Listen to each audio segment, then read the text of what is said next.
Stephanie. Likewise, Chef.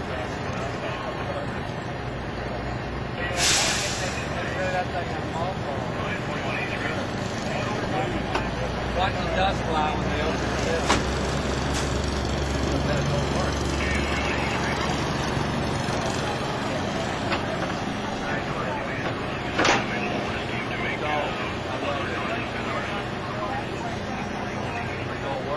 It don't work.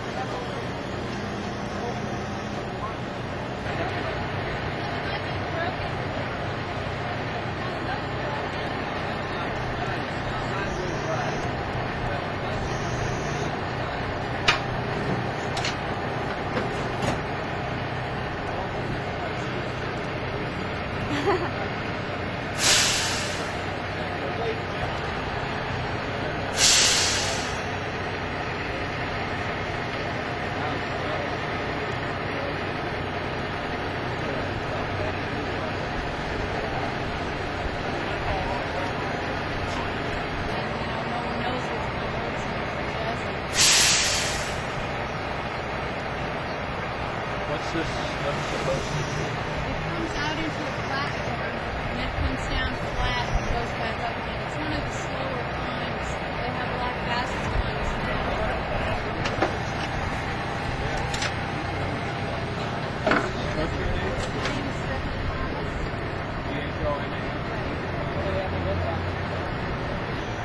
Stephanie, did you break down? Hey, look at this thing that's been used. Went out there's working. They have to find it first. They know there's one out there somewhere.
The protesters are part of a group that is based in Denver, and as News 5's John London reports, they are known for disrupting bus service to make a point about the hardships that disabled transit riders face. They have been known to fall out of wheelchairs, block entranceways, and attempt to board buses from their wheelchairs. But members of ADAPT, American Disabled for Accessible Public Transportation, say this Washington, D.C. demonstration was their roughest yet. They claim police became physical. It was not a pretty sight to see disabled people being thrown out of their chair, dragged by their hair, but it's such a important issue that physical harm to us may not be as important as us being equal. To Mike Arberger, being equal means being able to ride any bus in any city. ADAPT wants lifts placed on every new bus bought in the United States. There are 11 wheelchair-accessible vans sitting in front of the Hyatt Regency ready to arrest disabled people who came into the city who just want to be able to get on their buses. The only way they're going to be able to get on the buses in San Antonio is to be arrested, and I think that's an abomination. I hope you're proud, sir. I just hope you never have to use a wheelchair, sir, because people like you deny us. process, we'd have a quality of life, but it's on your shoulders. Very simple request to stick me on the phone with your corporate headquarters, and you don't want to do it. Hey, guess what? You gotta start earning your pay. I am a taxpayer. I pay your salary. We pay your salary. We do. Our taxes pay for your job. Do us justice. Civil justice. What we're talking about is you and I being able to go down to the corner and both catch the same bus. We're talking about a civil right. You know, the blacks in the late 50s and early 60s weren't allowed on the bus, or if they were, it was the back of the bus.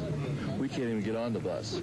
What are you trying to prove here? We're trying to prove that we have a civil right for access on buses, and we're here to protest the policies of the AFTA and of the United States government in not implementing these policies. Is this making a difference? Is what making a difference? By being out here and being arrested. Well, I sure as all hell hope so. I wouldn't be here if I didn't think so. It made a difference in Salt Lake. I don't know whether it made a difference anyplace else, but I think that slowly but surely people are starting to get the message that it is our right to be on buses, and they need to put lifts on those buses. What have you seen in terms of the police hauling people out of here? I get absolutely disgusted at the violence that the police have to use to get rid of poor people in wheelchairs. What do they think we're going to do? What would it take for you to peaceably move away? To have President Bush sign the ADA bill and Sam Skinner to have come and talked to us and said that he would sign the access on all buses. That's all he has to do is put lifts on buses. Here, as you can see, there's a Greyhound bus behind me. This bus has not moved for almost 2 hours now. It arrived at 3:45 this afternoon. This is as far as it got, right inside the entrance. Behind it, you can see police officers, reinforcements showing up to try to figure out what to do. Now, the bus station was taken over by the protesters around 3:30 this afternoon. These are the same 80 or so protesters. There were more earlier in the week who took over the federal courthouse in downtown Atlanta, of course. What they are concerned is that they want to see lifts, wheelchair lifts, on all new buses, whether they be public buses or whether they be Greyhound buses. Greyhound has resisted this in the past and continues to resist it, saying it would be too expensive. About 3:30 when these people started their protest, the Greyhound company only had 1 or 2 police officers at the facility. But within a half hour or so, they had several police officers who arrived here, and they're now threatening to arrest these people if they don't move soon. While some passengers were sympathetic to the protest, they still weren't happy about being caught in the middle. Today's action here in Atlanta, however, came as a surprise. I think they're right. Really? Yeah. You don't mind being delayed getting off the bus? I mind that. I do. Well, I probably have a legitimate complaint. I mean, they do need a way to get around, but this is not going to get it, I don't think. Okay, now the Greyhound, again, is refusing to negotiate with these people, referring all comments to their national headquarters. They are opposed to what these people want, which is lifts on all new buses, and these people say they're not moving until they get that. So it looks like fairly soon Atlanta police will more than likely start arresting them. Access is not charity. It's a civil right.